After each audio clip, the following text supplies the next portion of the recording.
ఒక ఆయనకు ఓ చిన్నపాటి జంగల్ ఉన్నది. ఆ జంగల కుందేళ్ళు, జింకలు ఇట్లాంటివి కొన్ని ఉన్నాయి. అయితే వాటి లెక్క తెలుసుకోవాలని ఒక పారి ఏం చేసిండంటే కొన్ని తోడేళ్ళను లోపలికి పంపాడు.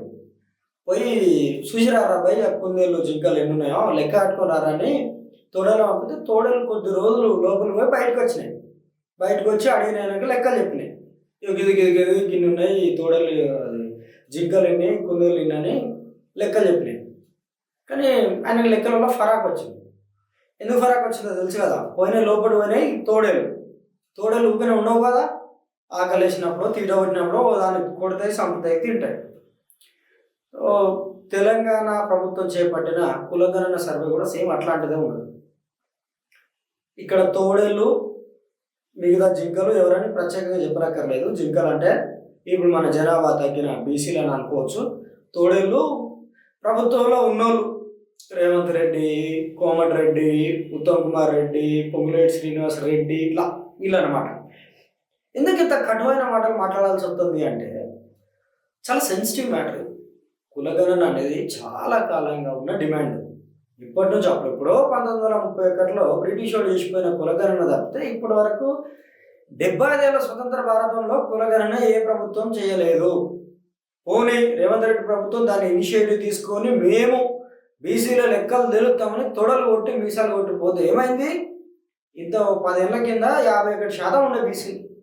ఈ 10 ఏళ్ల తర్వాత రేవంత్ రెడ్డి చేసిన సర్వేలో 46 మంది అయ్యారు. 46% అంటే 100కి 46 మంది ఉన్నారు. 100కి 51 మంది ఉన్నా కదా 100కి 46 మంది ఎట్లయ్యారు అంటే ఇది అంటే లెక్కలు చేయడానికి పోయిన తోడేలు కదా, ఊకనే ఉండవు కదా. ఎట్ ది సేమ్ టైం ఓసీల జనాభా ఇంతకుముందు 9% ఉండే, 8, 9 అంతే, ఇంకా దానికంటే తక్కువే. సడన్గా ఇప్పుడు 16% అయింది. అంటే లోపల పోయిన తోడేలు ఊకనే ఉండవు కదా. సరే మీ ఊహకే వదిలేస్తాను, అన్ని చెప్పడం సెన్సార్ కుదరదు. అదన్నమాట. గవర్నమెంట్ డేటా రిలీజ్ చేయగానే స్వాగతించిన వాళ్ళు లేరు. సొంత పార్టీ కాంగ్రెస్ నుంచి ఎమ్మెల్యేలు, ఎమ్మెల్సీలు కూడా విమర్శలే చేస్తారు. ఎందుకు చేయరు? అరే కేసీఆర్ సమగ్ర కుటుంబ సర్వే చేసినప్పుడు ఒక లెక్క, ఇప్పుడు ఒక లెక్క. ఏమయ్యారు బీసీలు? ఎందుకు తక్కువయ్యారు? ఒకదోరు పొడుచుకొని సచ్చారు, ఆత్మహత్యలు చేసుకున్నారు, లేకపోతే పిల్లలు బంద్ చేసిరా? కుటుంబ నియంత్రణలు ఏమైనా వేసిరా మీ బీసీలకు? ఎవరికి ఏర్పడకుండా పోయి మరి 46% ఎట్లయితే 50% పైన ఉన్నోళ్ళు కదా. ఓసీలు ఎట్లా ఉన్న పరంగా డబల్ అయ్యారు. 8% ఉన్నోళ్ళు, 9% ఉన్నోళ్ళు 16% ఎట్లారు ఒక్కసారిగా. దేనికంటే ఇప్పుడున్న రెడ్డి ప్రభుత్వాన్ని కాపాడుకోవడానిక? చూడు మేము రెడ్లో ఎంతమంది ఉన్నాం అని. మరి 13 రెడ్లు ఎంతమంది ఉన్నారు? ఇవన్నీ చెప్పాలి కదా. ముస్లిం జనాభా లెక్కించారు. సరే దాంట్లో గొప్ప విషయం, దాంట్లో కూడా ఇస్లాంలో కూడా కులాలు ఉన్నమాట వాస్తవం, ఎక్కువ తక్కువలు, అది చెప్పడం కరెక్టే. కానీ ఇక్కడ చెప్పిన బీసీల సంఖ్య, ఓసీల సంఖ్య అస్సలు అక్యురేట్గా లేదు. అది అనుమానాలు కాదు, దీనిపైన అనుమానం పడాల్సిన అవసరం కూడా లేదు.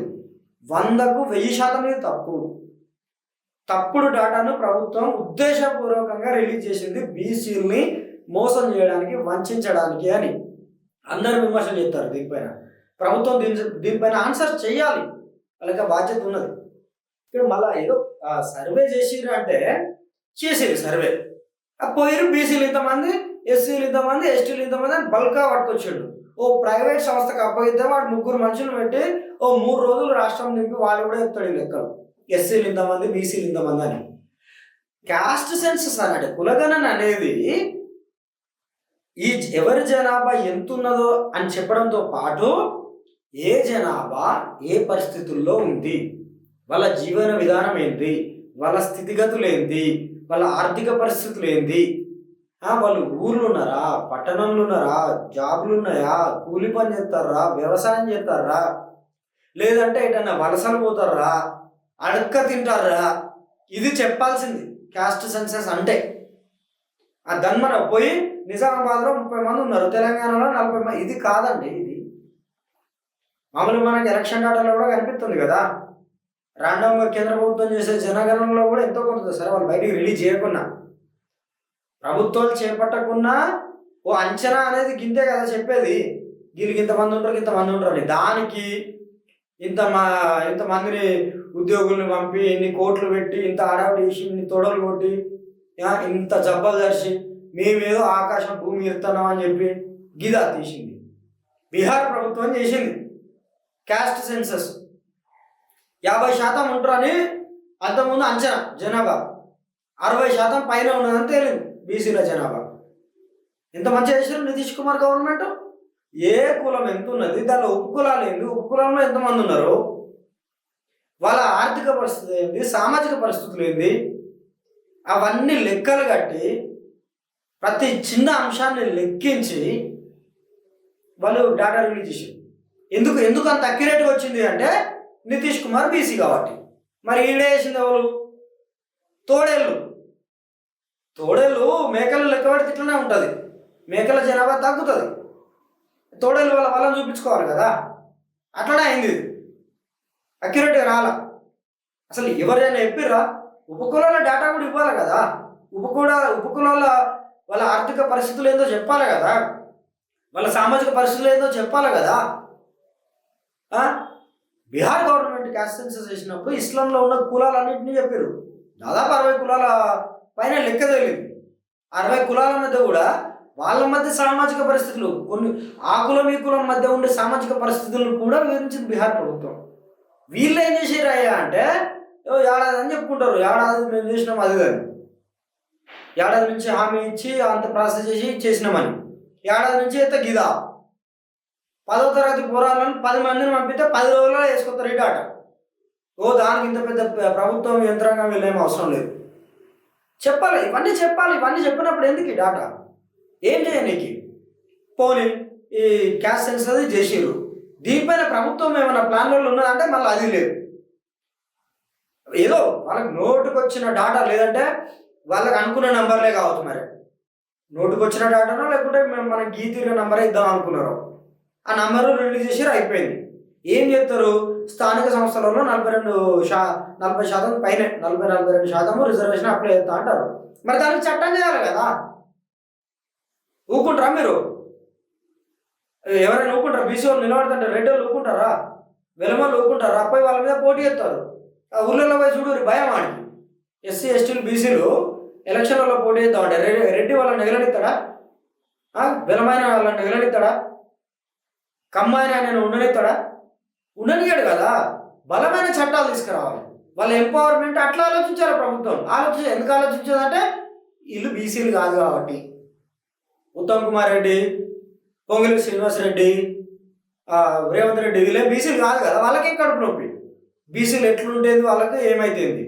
ఇదేదో వాళ్ళ పార్టీ నాయకుడు రాహుల్ గాంధీ కొంతకాలంగా కులగణన సామాజిక న్యాయం ఆయన కొరడం వల్ల వీళ్ళకి వచ్చిన తలకాయ నొప్పితోటి ఏదో మనం ఒకటి అడవడి చేద్దాము, జనాలు ఎర్రోళ్ళు పిచ్చోళ్ళు, మనం ఏం చెప్తే కదా ఇంటారు పడి ఉంటారు, అదే నిజం అనుకుంటారు, మనకు జేజేలు కొడతారు, కాంగ్రెస్ షేక్ గుర్తుకు ఓటేస్తారని అనుకున్నారేమో. మరి అట్లా ఎవరు లేరు రేవంత్ రెడ్డి గారు.